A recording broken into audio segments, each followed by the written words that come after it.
कर्ण द्वापर युग के महान योद्धा में से एक थे, लेकिन उनको मिला श्राप उनकी मौत का कारण बन गया। कर्ण को उनके जीवन काल में 2 श्राप मिले थे।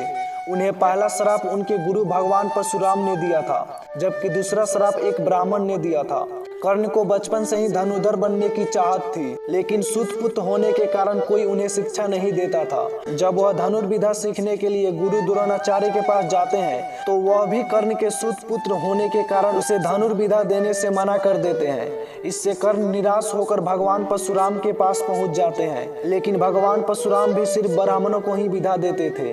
अब कर्ण किसी भी तरह से धनुर्विद्या सीखना चाहता था, तो वह भगवान परशुराम से झूठ बोलता है कि वह ब्राह्मण है। भगवान परशुराम भी कर्ण को ब्राह्मण समझकर उसे शिक्षा देने लगते हैं। जब कर्ण की शिक्षा खत्म होने वाली होती है, तब एक दिन उनके गुरु भगवान परशुराम दोपहर के समय कर्ण की जांघ पर सिर रखकर आराम कर रहे होते हैं। थोड़े समय बाद वहां एक बिच्छू आता है, जो कर्ण के जांघ पर काट लेता है। अब कर्ण सोचता है कि अगर वह हिला या बिच्छू को हटाने की कोशिश की, तो गुरु परशुराम की नींद टूट जाएगी। इसलिए वह बिच्छू को हटाने की बजाय उसे डंक मारने देता है। कर्ण काफी समय तक बिच्छू के डंक से होने वाले दर्द को सहता रहता है। फिर जब कुछ समय बाद गुरु परशुराम नींद से उठते हैं, तो वह देखते हैं कि कर्ण के जांघ से खून बह रहा है।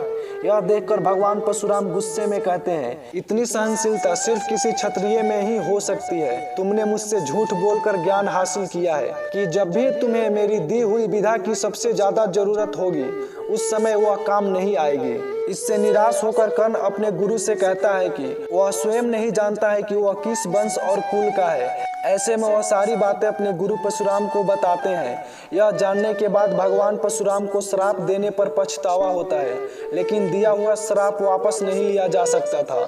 इसलिए वह अपना विजय धनुष कर्ण को वरदान के रूप में देते हैं। इसके बाद कर्ण भगवान परशुराम के आश्रम से विदा लेते हैं। इस घटना के कुछ वर्षों बाद एक दिन कर्ण जंगल में किसी अत्याचारी राक्षस का पीछा कर रहे होते हैं। वह राक्षस को निशाना बनाते हुए उसे मारने के लिए बाण चलाते हैं, लेकिन राक्षस अचानक गायब हो जाता है और बाण दलदल में फंसी एक गाय को लग जाता है। बाण लगने से गाय की वहीं पर मौत हो जाती है। उस गाय का स्वामी एक ब्राह्मण होता है, जो गाय की दुर्दशा देखकर कर्ण को वहीं पर श्राप दे देता है।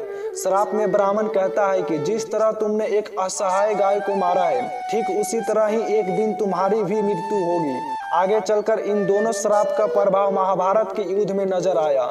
युद्ध के दौरान कर्ण के रथ का पहिया दलदल में फंस जाता है। जब कर्ण उसे निकालने के लिए रथ से उतरता है, तब भी अर्जुन बाण चला देता है, जिससे कर्ण की मृत्यु हो जाती है।